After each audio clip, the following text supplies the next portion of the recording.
I waited a while to start the lecture. Nobody's logged on, so I'm just going to record the lecture. And if students uh, join in, then I'll sort of adapt as I go along. Um, so today's the final lecture of the first half of the semester, and I'm disappointed that nobody showed up, but I will uh, carry on anyway. Um, this is the second half of, or this is the second lecture on on chapter 3 of the textbook, and uh, and so I'm going to focus on socialization. What is socialization? Socialization as a category, as a sociological category, it's important to socialization is not going to parties. Socialization doesn't refer to socializing in the sense of meeting other people as individuals and getting along and so on. What socialization refers to in sociological practice is the process through which humans are through which humans internalize the conventions that allow us to coordinate our actions amongst each other. Now, in a few minutes, we'll see some of the different ways that this occurs, but the main point is that socialization does not mean the same thing as the everyday use of the term socializing in sort of everyday English conversation. Socialization is a process through which humans acquire the practices and the attitudes and the skills that are essential for their everyday life in whatever society or societies they live. Now, we're going to take a look at today. I'm going to focus on symbolic interactionists. In symbolic interactionism, the term is questionable in my view, but it's the term that's most widely used in introduction to sociology textbooks. And so for that reason, if you go on to take other sociology courses at university, this is how all of your other classmates will have been introduced to the topic. So I want to draw a contrast for you between the general symbolic interactionist approach and the approach that functionalists and conflict theorists take to the issues around socialization. Functionalists and conflict theorists agree that socialization is essential to social life. But in keeping with the central distinction between, on the one hand, functionalism, structural functionalism, and on the other hand, conflict theory, for functionalists, socialization is, other facts remaining the same, always a good thing, because what socialization does is it provides the members of a society with the skills that are required to maintain the existing equilibrium. And where that equilibrium is disturbed, the most efficient and the most widespread and the most common response of societies is to alter the institutions of socialization in such a way as to restore that equilibrium. Conversely, conflict theorists point to socialization as one of the chief mechanisms available to the groups in society whose unequal position and unequal access to power allows them to continue to dominate that society. Socialization is the chief mechanism through which that power imbalance is produced and reproduced. And so Essentially, functionalists argue that the way any given society is socializing its members is good, and conflict theorists argue that the way any given society is socializing its members is produces and reproduces the inequalities that characterize those societies. But they both agree socialization operates and is understandable from the macro point of view, from the point of view of what is society overall characterized by. It's a top-down approach to understanding all social phenomena, and in the case of socialization, of understanding socialization. Symbolic interactionists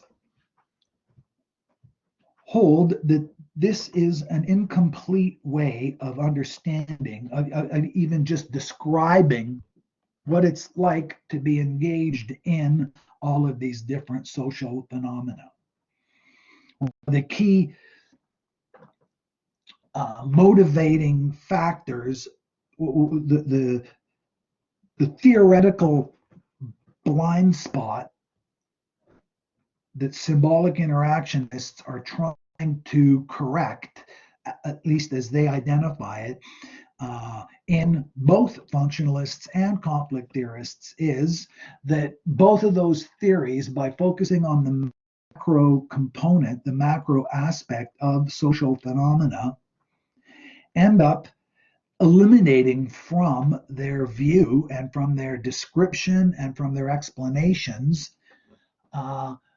the individual level responses and the individual level experience itself of the people engaged in these social phenomena. So symbolic interactionists, as the slide says, attend to ways in which individuals creatively attach meaning to their social surroundings. Now, creatively, the term here ought not to be read too romantically. It doesn't exclusively refer to artistic or anything along those lines. What it really means is from the ways that individuals stamp their own experience of their own interactions with other people with their own individual point of view. They create meaning in the context of the mediating institutions that bring them together. And so I'll try to put a little bit of content on that. Now, it's in the area of socialization that symbolic interactionists made their strongest mark in sociology. And in particular, symbolic interactionists were early symbolic interactionists like Charles Horton Cooley, trained as a psychologist, were interested in trying to understand how is it that human infants are able to, how is it that human infants appropriate for themselves all of the different attitudes that allow almost all of us, I mean by almost all of us, the very, very, very large majority of humans, are able to successfully enough internalize judgments and attitudes and values such that we can at least minimally successfully interact and get through our days regularly. And so things like body distance, we aren't told, by and large anyway, we're not told what distance to stand from other people. We're not typically, anyway, instructed explicitly in things like the little gestures that we make with our hands, how we look at each other, how far we stand apart from each other. All of these practices that, when we get them wrong, make communication more difficult than it otherwise would be. And if we get them wrong enough, they make communication eventually impossible. And this is an easy thing to test for most of you. It's a peculiar feeling when someone stands too close to you. I think you all know what I mean, that sometimes people get too close to you and you're no longer comfortable. So there's a distance, and these distances, there's been quite a bit of social scientific research on this. What constitutes a comfortable social distance varies from group to group, society to society, more than it varies between individuals. And so, given a certain group, we can measure what the average comfortable distance is. And most people who are socialized into that group have a kind of buffer distance with which they're comfortable. And too close and they're uncomfortable, too far apart, and it feels weird also. And so that's just one example of many, how as adults, or rather, through the process of becoming the adults that we become, one unspoken skill that we abstractly learn, that we learn unconsciously rather, is that kind of thing. All of the physical gesture, most of the physical gestures, how we hold ourselves, how we look at each other, these are learned without explicit instructions. But when they're not learned according to the dominant conventions in which they're practiced, they make human interaction more difficult. Now, Cooley's most widely cited, say, notion, at least most widely cited in textbooks, is the looking glass self.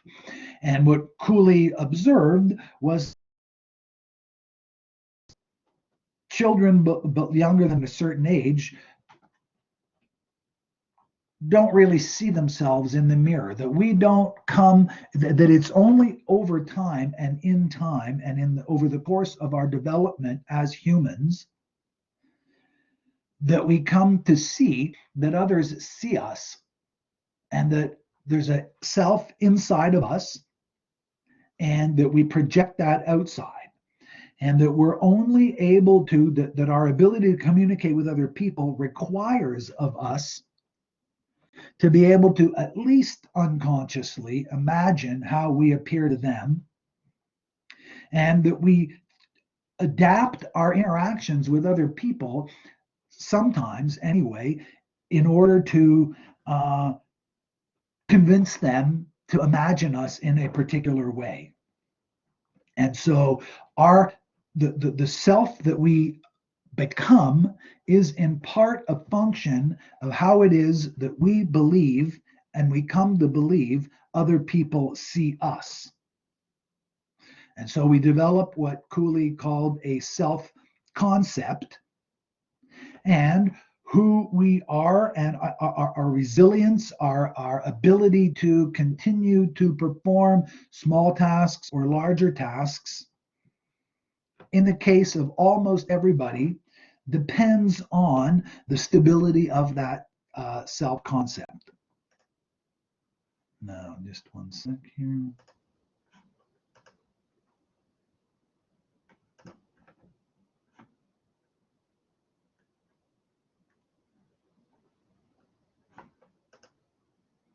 Now, another historically important early symbolic interactionist social scientist, George Herbert Mead, also trained as a psychologist, argued that this self-concept that we eventually acquire, and part of the creative aspect, or part of what symbolic interactionists mean by the creative component of this, is that this relatively stable self-concept is always the product of an interaction between our inner self and the social world in which we exist and into which we eventually place ourselves.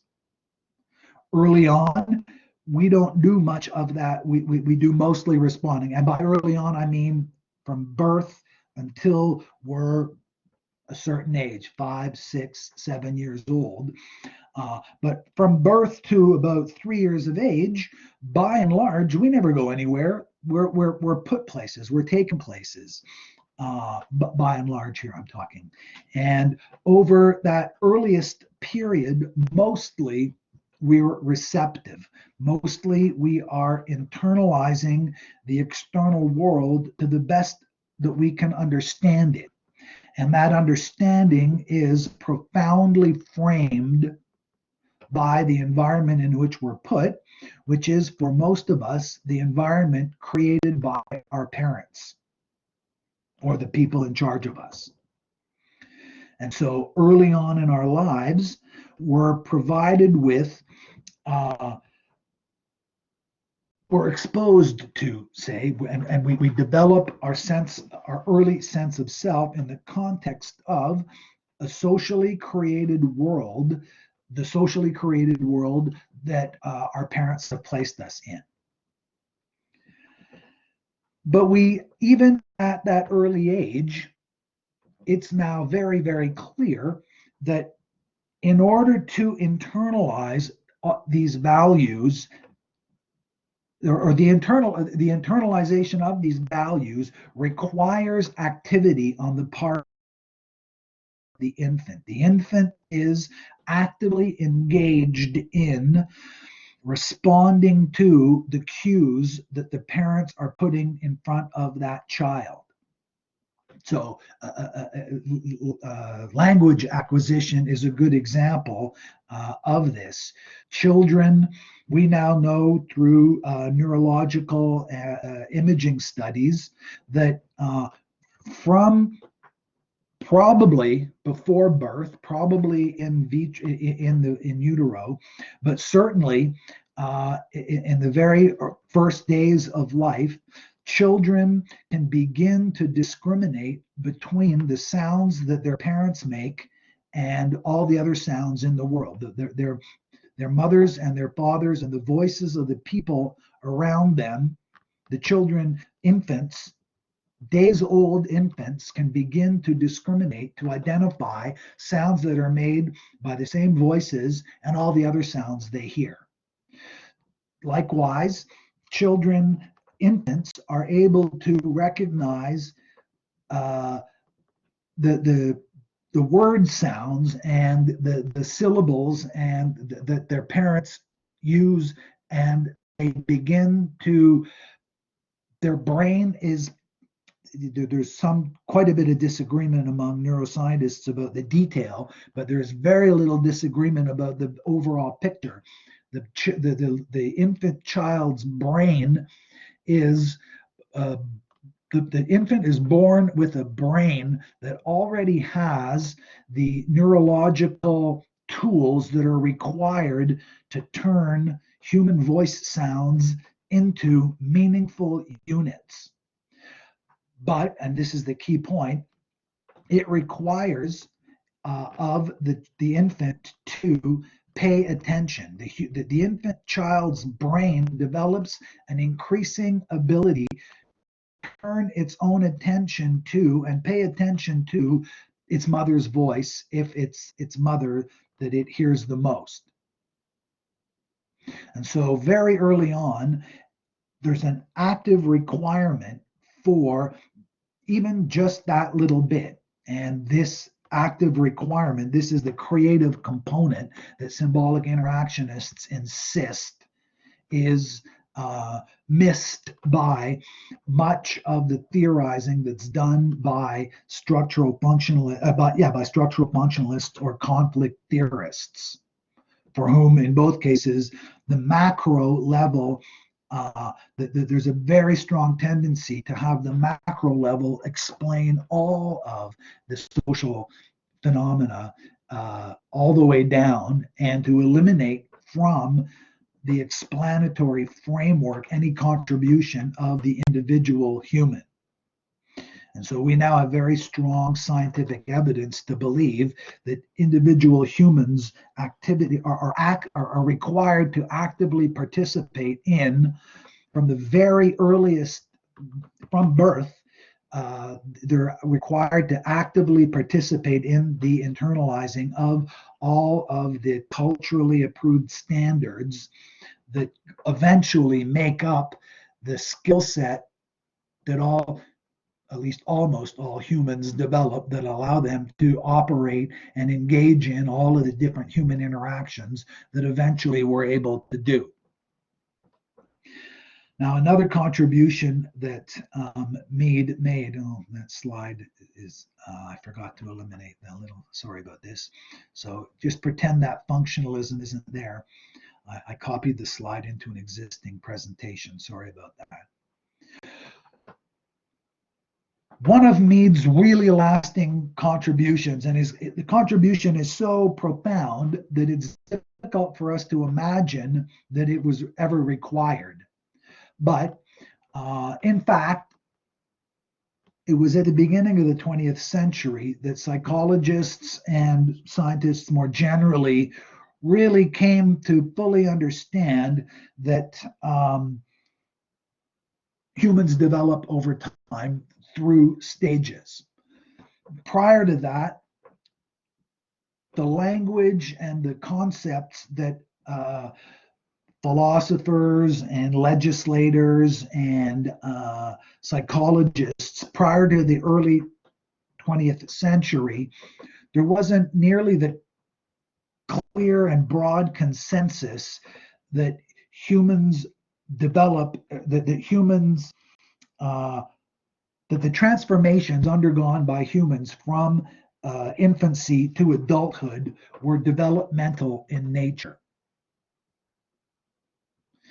And in particular, that they go through stages, and that successfully going through one stage is a precondition for being able to, or at least partially successful going through the early stages is a necessary condition in order to be able to go through the succeeding stages. That's the key feature of a developmental approach, that you can't just go from being an infant to being an adult. You have to go through the different stages. So infant, and then toddler, and then baby, and so on. And these stages, from an analytic point of view, have borders and edges, but of course in practice, they're experienced by the individual and also by the people surrounding that individual as being on a continuum. In your own lives, you all can appreciate that with just by the following reflective kind of exercise. Try to imagine, try to remember, this might or might not work for all of you, but I think for some of you it will work. Try to imagine your last birthday, your most recent birthday, and then try to remember your 5th birthday. So when you turned 5 and when you turned 20. And in each case, or so as a 21-year-old, try to remember your 21st birthday and try to compare that to your memory as a 21-year-old of your 5th birthday. Or say maybe your 10th birthday. When you're 10 years old, your mom or your dad might say something like, oh, you're a big boy now, or you're a big girl now. And some of us at 10 felt that way. We felt like we're beginning to be a big boy or a big girl. But at 21, when you look back at a 10-year-old, you don't really see a big boy or a big girl, you see a kid. Our own understanding of how we fit in changes over time. And if you're 10 years old and you had a younger brother, or if you're 10 years old and you had an older sister, that's going to change how you understood where you fit in this developmental stages. Now, Mead's model has been adapted quite a bit, and but to a great degree, there's still quite a bit of support for roughly the stages that Mead introduced into his analysis of how it is children go from being infants, essentially solitary infants, fully dependent on the rest of the world for their survival, all the way up to adults who are in principle autonomous beings, able to care for themselves and able to care for others. And so the details of the stages are a little bit less crucial for the application of the development model and changes in that development model that I want to focus on for the remaining few minutes of the lecture. So just so you can understand with this chart, this is the earliest stage. So imitating significant others, little young children in the youngest ages mimic what it is they understand their parents to be doing. So little babies, when they make baby sounds, what they're doing is they're doing their best to try to reproduce how they hear the sounds that the world is making.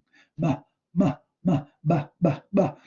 They're articulating, they're vocalizing their own interpretation of the words that they hear coming from the speakers, the people speaking around them. And at a certain stage, they're finally able to manipulate those sounds in a way that is effective enough to convey to the people who are near them what their wishes are, which allows them to then take on the task of not just imitating what they understand the other people to be doing, but to imitate them, to pretend to be others. Later on, as they master the ability to pretend to be other people in order to get what they want, they then are able to not just pretend to be their mother, not just pretend to be their father or their brothers and sisters, but they can then modulate who it is they're pretending to be in order to respond to the different desires they're experiencing. So they play a baby, they play the baby that they know themselves to be when they want more food.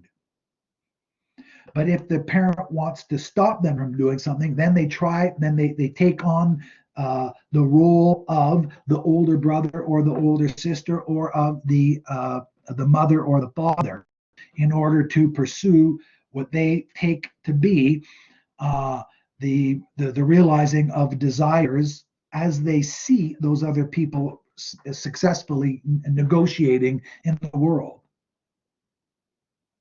And finally, the last stage is they finally understand that the world is made up of abstract roles that are fulfilled, and this generalized other is a construct in our imagination that allows us to understand abstractly how it is that we can engage in the social, all of the different social interactions without our self scattering into a million different pieces. We're able to understand that there's an abstract unity that we're responsible for maintaining. So as a student, if there were any students listening right now, or so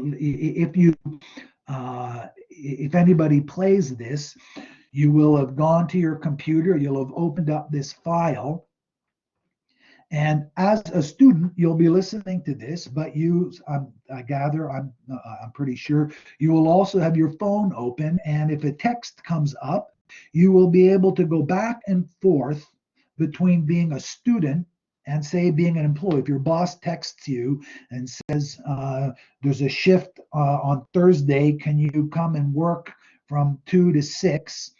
On the text, you can pause this, literally pause the computer. You can pause yourself as having taken on the role of the student, You can then take on the role of employee, text your boss back saying, yeah, no problem, I can come in for 2 o'clock on Thursday. And you can do that without losing your sense of who you are in both cases. You're the notion of the generalized other allows you to be as fully invested as is required in the role of student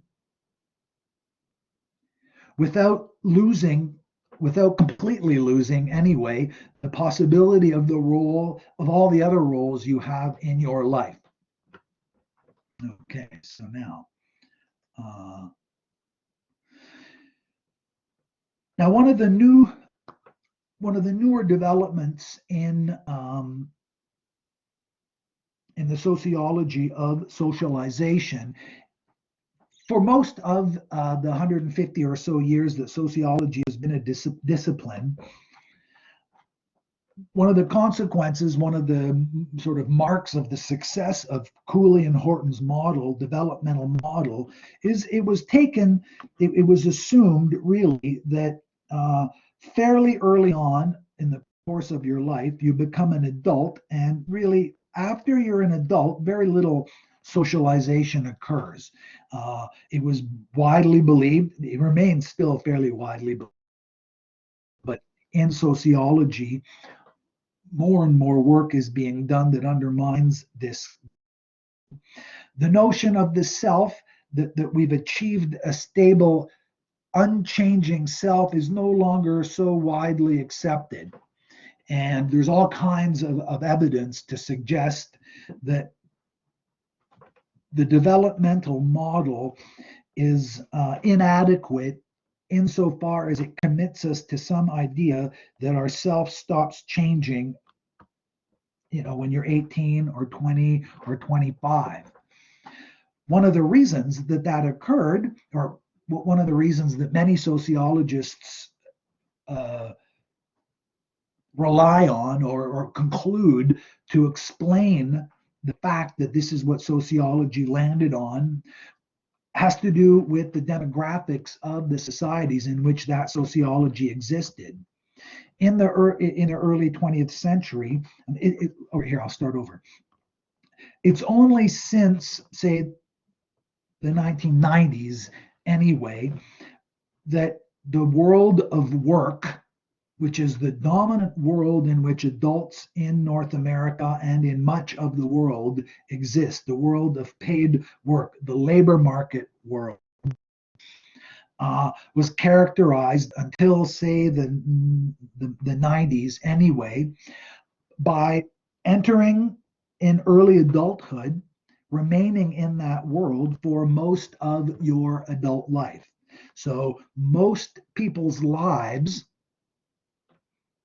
followed the following trajectory. You're born, you're a little kid, you go to school, you go to elementary, you go to high school, you get a job when you're 18, and you work till you're 65, and then you die, basically. And it looked like once you leave school and you start work, there's really not much change. Most people's lives, TV, popular culture doesn't really provide us with as accurate a description of the demographics as does the data that sociologists study. And most people spend their lives in regular jobs. Most people don't get to be CEO. Most people don't get to be vice president. Most people don't get to be manager. Overwhelmingly, most people stay at, relatively speaking, low-level jobs. And so there's not really that much change in what's demanded of you at work. So sociology was confronting a world in which it seemed like most of the change that occurred in the early part of life, and that change was all organized around the goal of productively producing a self that could enter into that social world of of work demands and parental demands and other sort of associated demands, starting at 18 and going until you retire at 65 or die. Now, the world of work changed over the course of the last 100 years, and over the last 30 years in particular, for a number of different reasons. And that part of it, in my view anyway, in the view of a number of sociologists, that part is much more, the explanatory models for that part are better. Our structural functionalism and conflict theory do a better job at explaining why the overall macro world of work has changed. But that it's changed has produced important adjustments in the symbolic interactionist picture of how it is that humans are socialized. And in particular, we now know that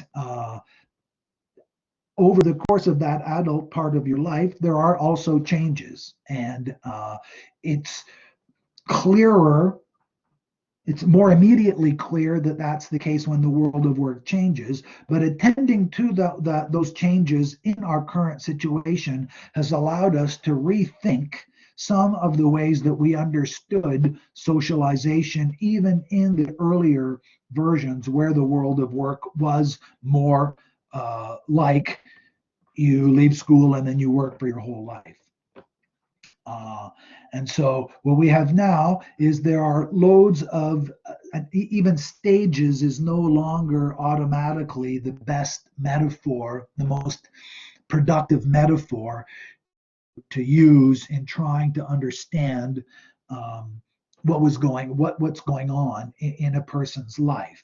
But for example, in the 21st century, we now know, in North America anyway, life expectancy for a man is well into the 80s, and for a woman, it's even older. So if you retire at 65, you have 20 years of life left ahead of you. But that transition from being a full-time worker to being a retiree represents a very dramatic change in your life, and it demands and it allows for a kind of re-socialization. You now have to recalibrate your sense of self, and the world is adapting its sense of other people's selves to this. And here, popular culture is a good guide. Increasingly on television, there are commercials for retirees, and there's an easy explanation for that. There's more and more of them, and more of them have money to spend. So there are companies that produce goods and services for them, and they advertise those goods and services. So when you watch TV or a movie, you will see commercials. Increasingly, you will see commercials for goods and services targeted to this older population. And a lot of that is lifestyle stuff. And so we have an attempt now, a broadly social attempt now, to try to better understand and to try to change to some extent the notion of what it means to be a retiree, what it means to be an adult in later life. In terms of early life, human resources professionals now have a much better understanding that worker productivity during the life of people in their career also undergoes changes, and that as an organization, there are advantages to the organization reaching its goals, which could be, if it's a corporation, making more money, if it's a college, producing better graduates who are likely to find employment, or if it's a social service, helping the foster children in your care, whatever the organization's goals are, everything else remaining the same, the organization will achieve those goals better if they're more in tune with the changes that their employees are undergoing over the course of their careers. There's a difference between an early career person, a mid-career person, and someone later in their career. And an appreciation of those differences allows and now demands of the institutions that they make available to their employees strategies and tools that allow them to adapt themselves to their own changing circumstances. So lifelong learning is one of these strategies that is a reflection of the changes in the sociological understanding of how socialization occurs. Lifelong learning is a reflection of it's an acknowledgement of the view that we sociologists were very likely mistaken when we thought that the adult self is formed more or less irreversibly at the end of adolescence, and that it's kind of a steady state, same thing all the way along. Outside of the world of work, the challenges that parents face in raising their children is more easily addressed when the parents are able to see that they themselves are changing as their children change. Okay, so now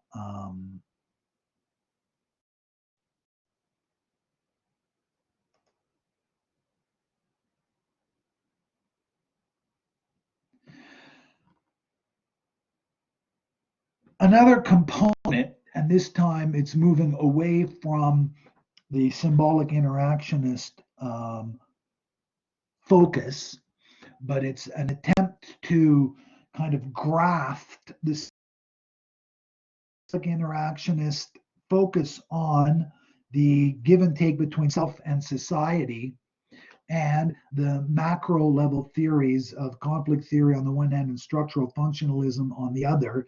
So to try to understand how changes in society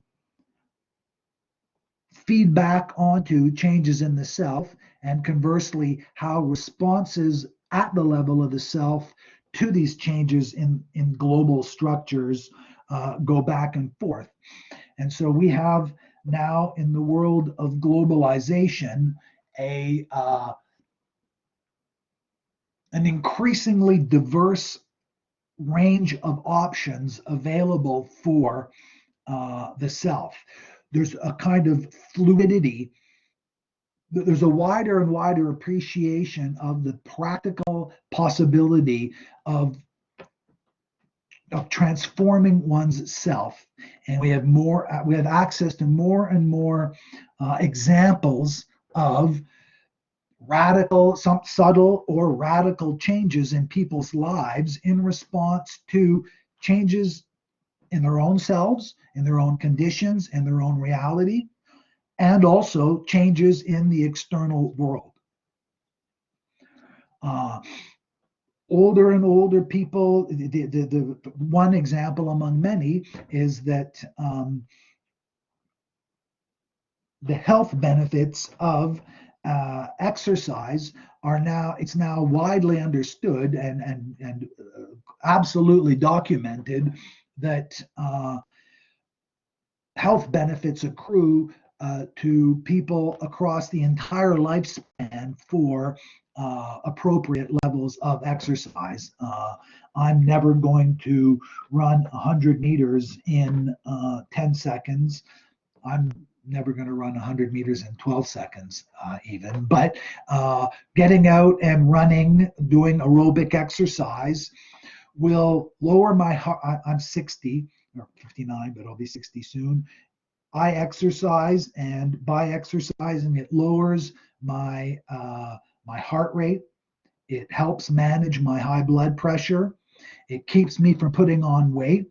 And there's every reason to believe, there's documented scientific evidence to suggest that it will extend my life expectancy, and it will allow me to enjoy my life. So there's benefits at near the end of your life, or nearer to the end of your life in late adulthood, that used to be believed only to be available to younger people.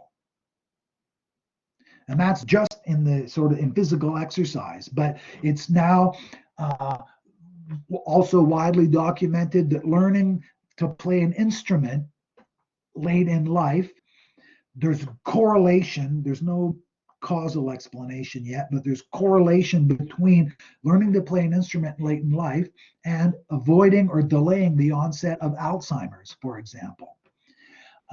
Learning skills, engaging just in conversation with other people allows older people to avoid many of the dislocations that are more widely associated with aging and isolation. And so, and here we get the symbolic interactionist creative component, where older people have now have available to them strategies that they can use, strategies that are demonstrably successful in avoiding depression, in avoiding many of the associated downsides to growing older. Here, these are no longer physical or reducible to physical problems, but they are social problems that have social solutions. Okay, so now.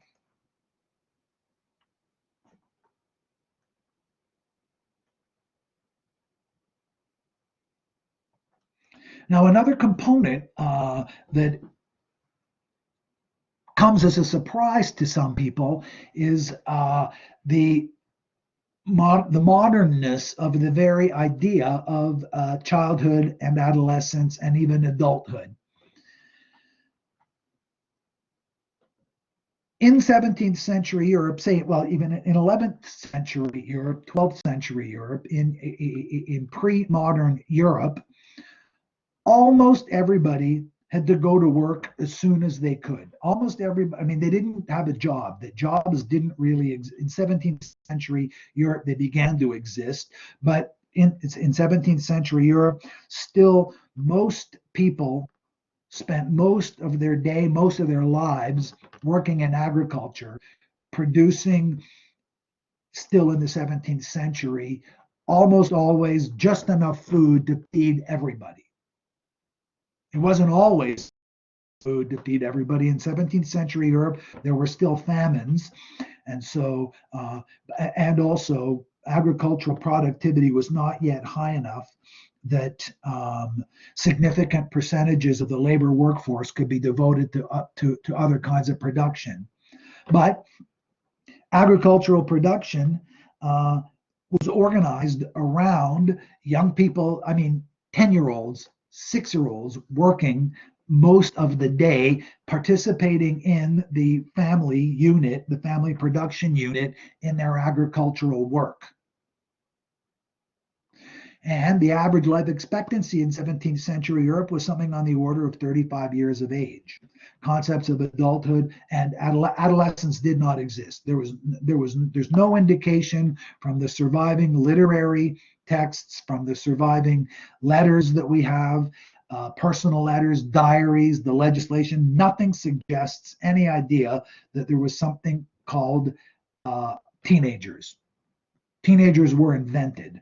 Nobody was a teenager in 16th century Europe. Even 14 and 15-year-olds, they didn't see themselves as teenagers. Nobody saw them as teenagers. There was no such thing. It's a consequence of the transformation in society that allowed for the existence of teenagers.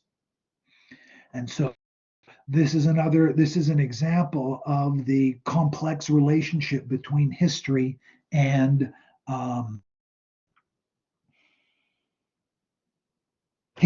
sociology. Okay, so now, where am I going here?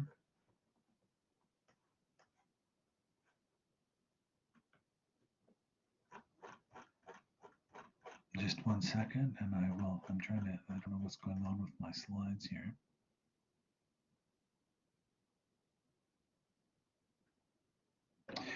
Okay, so in 2021, the patterns of socialization, it's clear now that the patterns of socialization in North American youth have changed over the last 40 or 50 years, over the course of my lifetime.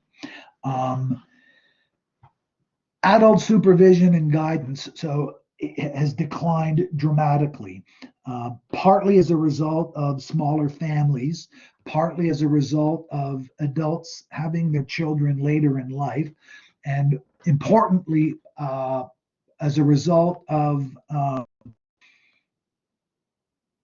working adults having to spend more and more of their week performing their jobs. So the amount of time spent on the job by adults has increased on average, has increased over the last 40 or 50 years. And so there's declining adult supervision over children. And that declining adult supervision has been taken over by time spent with other people your own age. And so we see a shift from the in terms of minutes spent interacting with other people. As the number of minutes spent interacting with parents declines, there's still 24 hours in every single day. And so as the minutes spent with adults declines, the minutes spent on your own or with others has increased exactly, right? I mean, there's just 24 hours and every minute gets spent. It's not on this slide, but there's good evidence that youth are sleeping less, spending less time sleeping. So that's not, I mean, you might sleep in later, but you're not sleeping as much, according to the data I've seen, as youth slept 40 or 50 years ago. But the sociologically significant change is the relative decline of adult contact and the relative increase of influence of peer groups. And in the last 10 or 12 or 15 years, the increased importance of mass media on the socialization of youth. Okay, so now that wraps up the presentation for today. I can't take too much more of your time. I don't understand why nobody showed up, but there you have it. And I will turn off the recording, and I want to thank those of you who showed up all the way up until today for showing up. And I will see all of you, most of you, hopefully all of you in the fall in Sociology 291. I'm reorganizing the course. The course will be quite different in the fall than it was this semester and the winter semester. But those changes will be, we'll see what that looks like in September. Okay, thank you. And